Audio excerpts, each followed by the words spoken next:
Assalamualaikum viewers, welcome to Exploring Panda. Today the topic of our discussion is sexual reproduction in fungi. तो sexual reproduction में क्या होता है कि fusion होती है दो कंपेटेबल टाइप गैमेट्स की, मतलब कि दो गैमेट्स है, एक होगा नेगेटिव स्ट्रैंड की हाइफी से और दूसरे होंगे किससे, पॉजिटिव स्ट्रैंड हाइफी से। तो इसके अंदर होता क्या है कि जो स्पोर्स बनते हैं as a result of this sexual reproduction, तो उनको हम कहते हैं सेक्सुअल स्पोर्स, और जो सेल्स सेक्सुअल रिप्रोडक्शन करवाते हैं उनको हम कहेंगे गैमेट्स। तो इन सेल्स के अंदर जो न्यूक्लियाई होगी ना, उसके पास एक्स नंबर के क्रोमोसोम्स पाए जाएंगे, इसको हम एक्स नंबर के क्रोमोसोम्स कहेंगे। और उसके बाद सेक्सुअल रिप्रोडक्शन के कुछ स्टेप्स हैं जो हम इस वीडियो में देखेंगे। So here we go, sexual reproduction in fungi. सबसे पहले क्या होता है कि दो फ्यूजन होती है दो कंपेटेबल टाइप गैमेट्स की, एक पॉजिटिव स्ट्रैंड से होगा और दूसरा नेगेटिव स्ट्रैंड से होगा।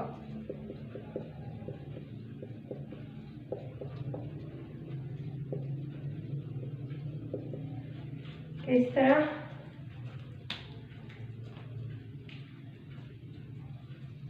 दो बॉडीज होंगी,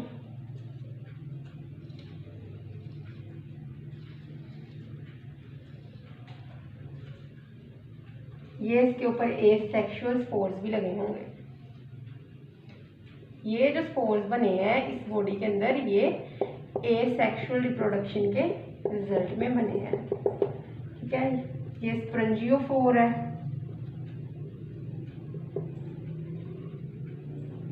ये क्या है, ये है स्पॉन्जियम,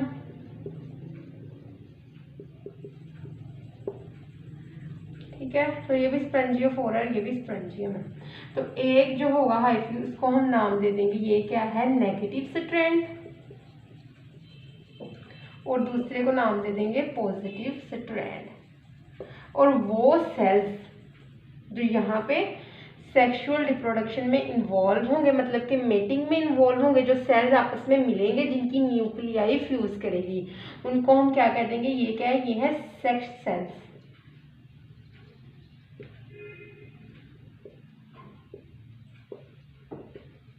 ये जो हाइफी है दोनों मोनोकैरियोटिक हाइफी है। What is mean by monokaryotic hyphae?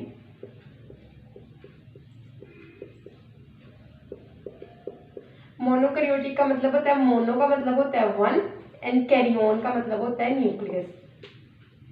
ऐसे हाइफी जिनमें हर सेल के पास अपना एक न्यूक्लियस हो। दो न्यूक्लियस वाले हाइफी जो सेल्स होते हैं उनको हम डाइकैरियोटिक कहते हैं कंडीशन, और यहाँ पे कंडीशन है मोनोकैरियोटिक। तो जैसे ये नेगेटिव स्ट्रैंड और पॉजिटिव स्ट्रैंड एक दूसरे के पास आएगा तो यहाँ पे जो इनका एंड्स है ना बॉडी के, वो स्वेल कर जाएंगे इस तरह, क्योंकि यहाँ पे सर्टेन हॉर्मोन्स प्रोड्यूस हुए हैं।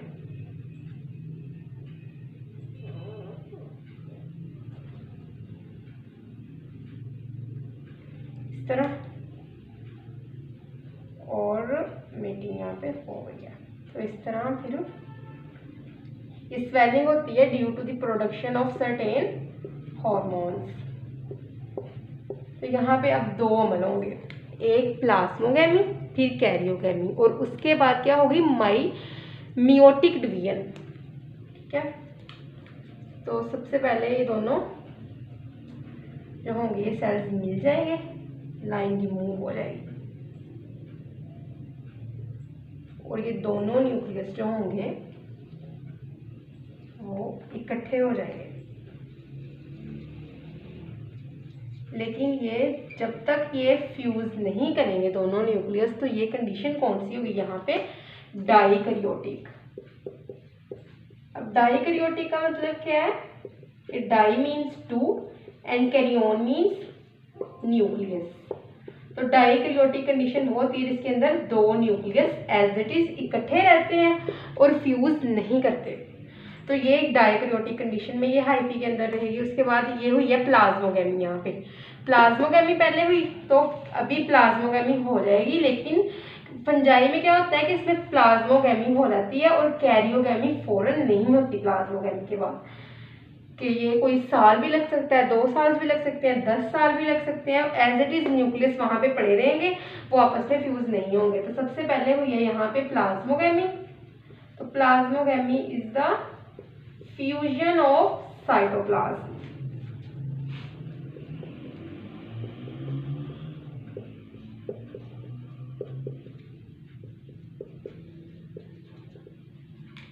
प्लाज्मोगेमी के बाद एक स्पेसिफिक टाइम गुजर जाने के बाद यहाँ पे होगी karyogamy. What is karyogamy?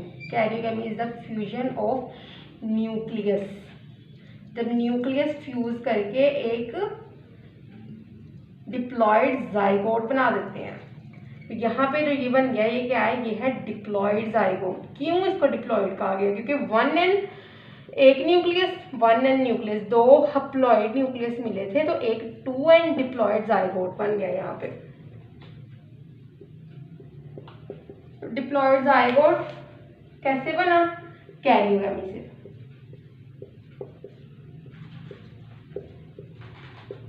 Karyogamy क्या है? Fusion of nucleus. जब न्यूक्लियस फ्यूज किए तो क्या बन गया आगे? डिप्लॉयड जाइगोट, क्योंकि दोनों न्यूक्लियस वन एंड थे।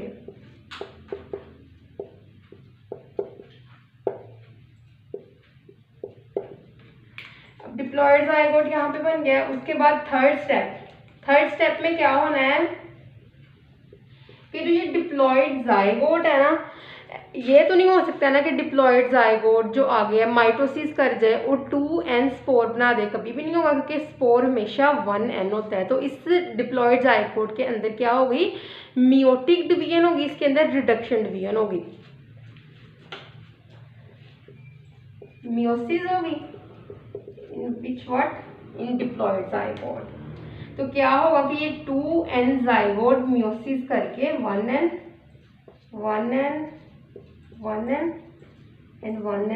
स्पोर बना देंगे। ठीक है, 4 हप्लॉइड स्पोर्स बन जाएंगे। तो होता है क्या? ये बसीडियोमाइकोटा के केस में तो ये 4 हप्लॉइड स्पोर्स हैं, ये 4 ही रहेंगे। लेकिन एस्कोमाइकोटा में क्या होगा? ये 4 जो हप्लॉइड स्पोर्स हैं आगे माइटोसिस से डिवाइड करके 8 हप्लॉइड स्पोर्स बना देंगे। क्लियर? तो अब हम यहाँ पे क्या देखेंगे? हम यहाँ पे देखेंगे एस्कोमाइकोटा और बसीडियोमाइकोटा के अंदर सेक्सुअल रिप्रोडक्शन कैसे होती है, और इनके अंदर जो इनकी जो स्पोर्स बनते हैं उनको क्या कहते हैं, फिर जो फ्रूटिंग बॉडी इनके अंदर होती है, स्पोर बीरिंग बॉडी होती है, उसको क्या कहा जाता है। So let's start.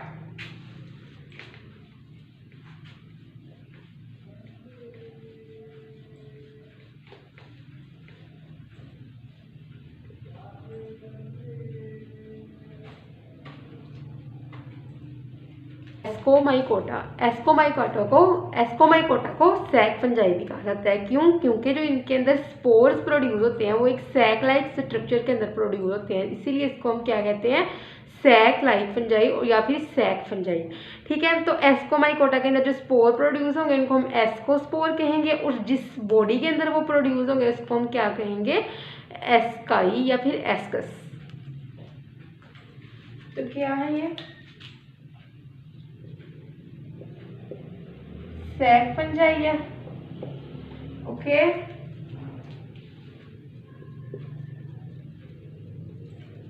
तो सेक्सुअल स्पोर्स बनेंगे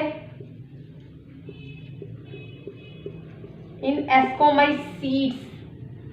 ठीक है, फंजाई का नाम क्या है? एस्कोमाइसीड। फंजाई के अंदर जो सेक्सुअल स्पोर बनेंगे उनको हम क्या कहेंगे? Are called ascospores. क्लियर? जिस तरह मैं आपको यहाँ पे एग्जांपल देती हूँ कि ये सबस्ट्रेट है, उसके ऊपर ये एक ब्लैक से मार्क कर देती हूँ ताकि अच्छे से समझ लग जाए। 1 2 3 4 5 6 7 और 8, ये 8 होते हैं नंबर में। तो उसको हम क्या कहेंगे कि ये क्या है? ये है एस्कोस्पोर्स। और जो ये बॉडी है ना जिसके अंदर एस्कोस्पोर्स होते हैं उनको हम कहेंगे एस्काई। क्लियर?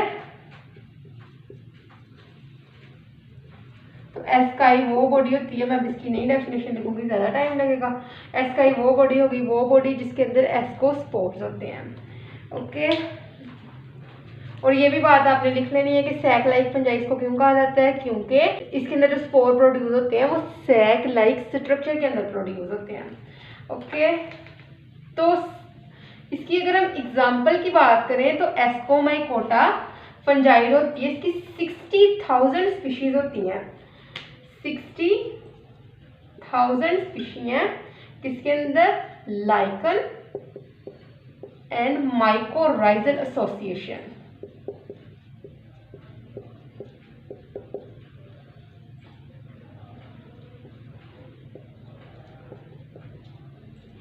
अब यहाँ पे एक वर्ड आप देखेंगे एस्कोकार्प।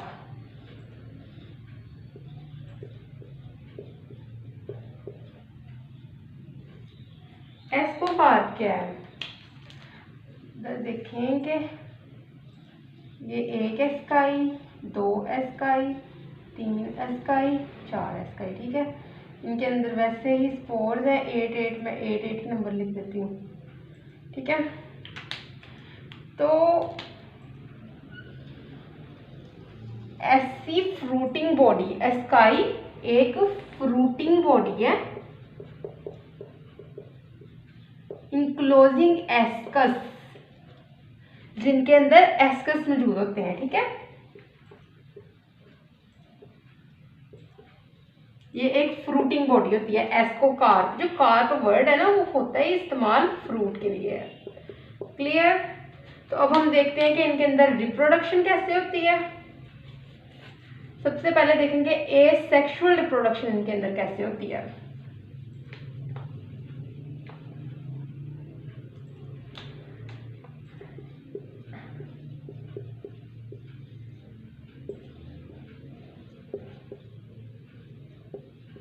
कुनीडिया से एंड बडिंग, कुनीडिया से होती है एंड बडिंग, क्लियर।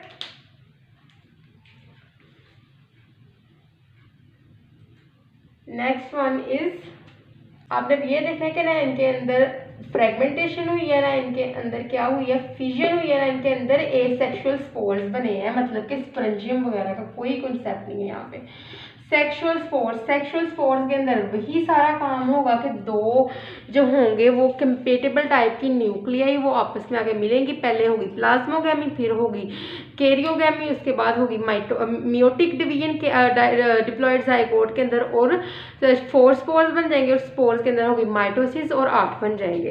तो क्या होता है कि सबसे पहले प्लाज्मोगैमी होगी, कैसे, हालांकि मैं पहले बता भी चुकी हूँ आपको, लेकिन दोबारा भी बता देती हूँ कि प्लाज्मोगैमी में क्या होगा। दो एक जैसे कंपेटिबल टाइप, एक नेगेटिव स्ट्रैंड और दूसरा क्या है पॉजिटिव स्ट्रैंड, वो आपस में मिलेंगे कैसे, ऐसे, ओके। ठीक है, वहाँ पे इनका न्यूक्लियस और ये न्यूक्लियस, एक पूरा हाइफिला, ठीक है, दोनों आपस में मिले। सबसे पहले हुई ये प्लाज्मोगैमी, यहाँ पे क्या हो रही है, ये है प्लाज्मोगैमी के वाल हट गई है, सेप्टा हट गए हैं और दोनों मिल गए हैं, और साइटोप्लाज्म इनके मिल चुके हैं। और प्लाज्मोगैमी में क्या होगा, ये जो हिस्सा है ना ये डाइक्रियोटाइजेशन में आ जाएगा, डाइक्रियोटिक हाइफी हो गया यहाँ से, ठीक है, क्योंकि दो न्यूक्लियस फ्यूज नहीं किए, वो एज इट इज रह रहे हैं, साथ रह रहे हैं, लेकिन फ्यूज नहीं कर रहे हैं, ठीक है। तो ये क्या होगा डाइक्रियोटाइजेशन में। उसके बाद क्या होगा, यहाँ पे होगी कैरियोगैमी, फ्यूजन ऑफ न्यूक्लियस, और एक 2n मतलब कि डिप्लॉयड जाइगोट बन चुका है। और जब डिप्लॉयड जाइगोट बन जाएगा फिर इस डिप्लॉयड जाइगोट के अंदर क्या होगी मियोसिस, और मियोसिस से हमें पता है कि क्या होता है, मियोसिस से 4 स्पोर्स प्रोड्यूस होते हैं, 4 स्पोर्स जो कि हाफ होते हैं नंबर में, ठीक है। तो यहाँ पे क्या हुआ, यहाँ पे हुई डिप्लॉयड जाइगोट बन गया, जाइगोट के अंदर हुए 4 स्पोर्स प्रोड्यूस, जाइगोट के अंदर हुई मियोसिस से हुए 4 स्पोर्स प्रोड्यूस। तो होगा क्या कि यहाँ ऊपर की तरफ ये बॉडी है वो उभरना शुरू हो जाएगी, यहाँ से हुए 4 स्पोर्स प्रोड्यूस जाइगोट के अंदर डिवीजन की वजह से। तो यहाँ पे 1 2 3 4, ठीक है। और जो इन चारों स्पोर्स के अंदर क्या होनी है फिर माइटोसिस।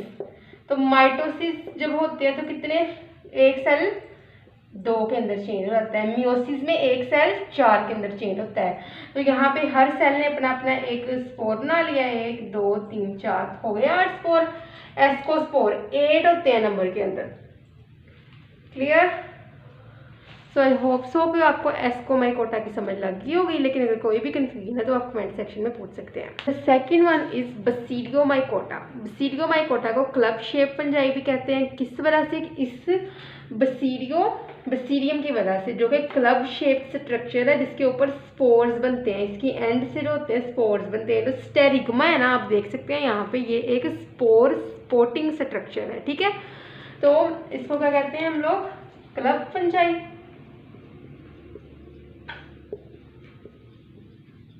क्योंकि एक क्लब शेप स्ट्रक्चर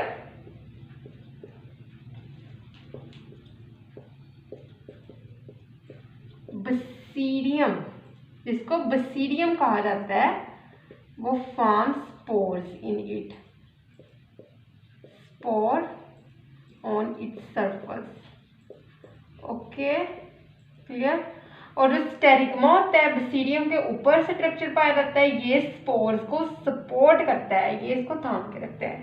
तो जो बसीडियोमाइकोटा है, ये बसीडियोमाइसीड्स जो होती हैं वो रस्ट और स्मट फंजाई होती हैं, जो कि बहुत ज़्यादा डिजीज़ काज करती हैं प्लांट्स के अंदर और बहुत इंपॉर्टेंट प्लांट पैथोजन है। तो सेक्सुअल रिप्रोडक्शन का टॉपिक हमारा तक यहाँ ही था।